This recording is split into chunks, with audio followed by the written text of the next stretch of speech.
I went to the Pasadena meeting originally to stand up against BSL, and a day or two after there was a attack in the papers in Pasadena, and it was on the news. They covered it on the news. There was 3 pit bulls that they said that got out and attacked a cyclist, is what the news had stated.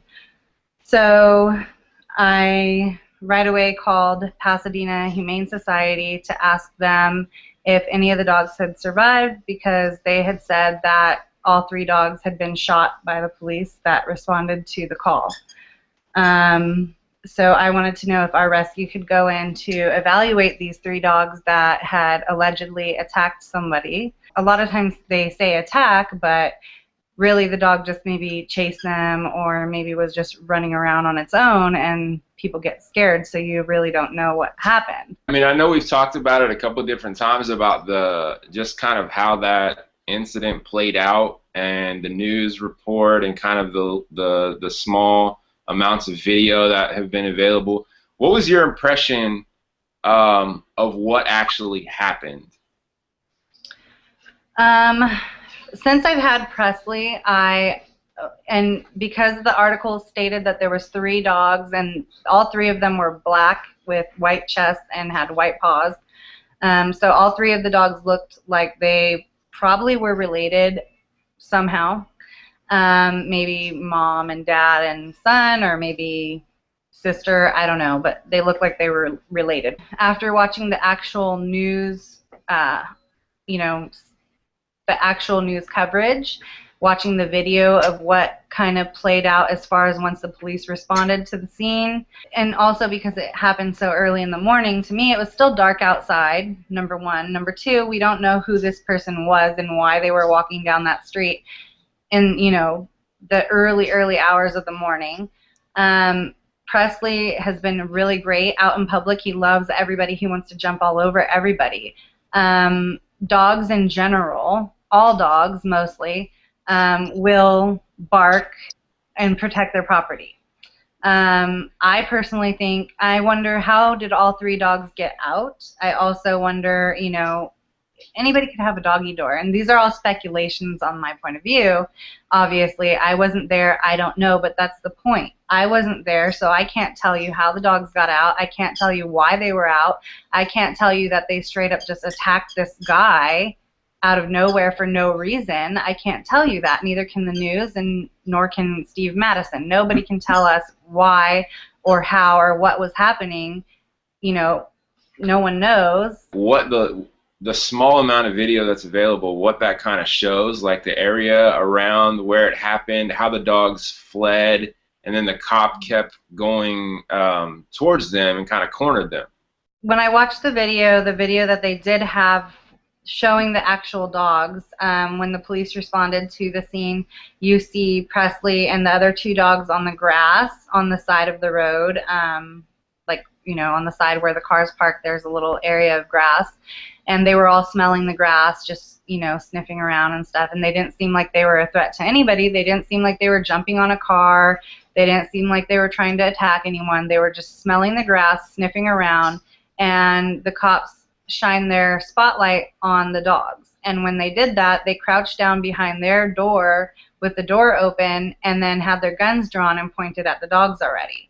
So during this time, the dogs looked up because of the spotlight, and then they went across the street like they were fleeing the scene and trying to avoid the situation. They weren't coming towards the police, but then the police officer got up and he walked after them and basically followed them into a handicap rail area for some type of, it was like maybe like not a hospital, but it was like an old folks home or something, and they had like a handicap area for wheelchairs, and he followed them down that area, and once he got to like the opening of that area, the dogs were protecting themselves and they started barking and running towards him, and that's when he shot them. But he shouldn't have been approaching them after they were fleeing the scene. He also shouldn't have been shooting them with a real gun. It should have been maybe a tranquilizer gun, and he should have waited for animal control to respond to the scene. He shouldn't have took action when the dogs weren't acting aggressively when he responded to the scene. For all we know, these dogs were somebody's pets. We don't know how they got out. There could have been a doggy door that people could have left for work. That guy could have been digging in the trash. Who knows what he was doing or why the dogs got out or if the dogs were even provoked or not. No one knows. So as a police officer, you shouldn't respond to any call and just, you know, you need to be able to evaluate the situation and determine if those animals are a threat. You can't, you know, show up and think, oh, automatically that those dogs are vicious just because somebody made a call. The guy that was on the news that was the victim had no open wounds. He refused hospital care. He had 2 tiny Band-Aids on him. It was really strange to see him sitting on the bench with like no abrasions on his skin. It just like looked like they took like 3 or 4 different Band-Aids and put them at angles on his leg or something. Yes. And he could have got scratched by the pedals on his bicycle. He could have got scratched when he was supposedly climbing up on top of a car. He could have got scratched the day before. Who knows what's going on? But there was no, you know, if you were bit by a dog, and in the news they said that these dogs dragged him down the street. Down the street. Yeah. By a large dog, no matter what breed it is, and that you were dragged by that dog, you would have, you know, red, swollen, you would have something around the area that you were actually. And that's true that they said, the news said that. That's how they categorized it because being that it was just a couple of days on the heels of the Pasadena meeting, the kind of local reporters here had found out who I was and had been, you know, having random communication with me. So when this event happened, they actually called my cell phone. I had numerous reporters calling my cell phone to ask me for comments. And that's how they described it to me, that a dog was dragging someone down the street. So that's not an exaggeration at all.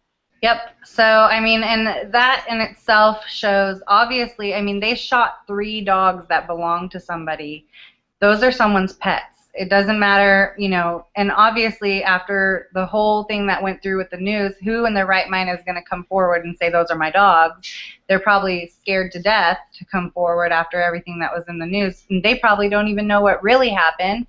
And the news is saying that they basically mauled this guy, and it sounded like that these dogs tore him to pieces from what they reported. But then you see him, and the average person is going to soak it all up and listen to what they're saying, and they think pit bulls are vicious, evil, monstrous dogs because of the style that that's reported in. They won't even watch the whole entire report probably to the point where they see the guy or see the victim and see the injuries. I fortunately got to see Presley the day that he came out of the Humane Society, the day that Sarah rescued him. And like she said, he had his jaw wired shut partially, or some kind of drain in the bottom of his jaw because he had been shot there. And he was super chill even then. Like within an hour of coming out of there and being in Sarah's car, he was like super friendly. How has it been to have him since that time? Because you've had him, what, about 5 months now? I've been, you know, at first when we first got him, I was like, you know, he had a fractured jaw. I didn't know how he was going to be. I obviously took him to meet you at the council meeting in Orange County, and he did great with everybody, even though that was the day he came out of the shelter and he was still sore and had his jaw, you know, wired. And he did amazing with the crowd of people there. He's done amazing with crowds elsewhere, like, you know, at Petco and stuff like that. He's good with other dogs. He's been good with my 12-pound schnoodle. He's been absolutely amazing. He's really playful. He loves fetch. I mean, he's just a normal dog. There's nothing about him that, you know, screams that he is an aggressive dog. He is a great dog, and I'm just glad that we rescued him and that we were able to give him a chance, because I've seen nothing from this dog that tells me that he has any ounce of aggression. Hey, buddy. Can you see him? Can you see him?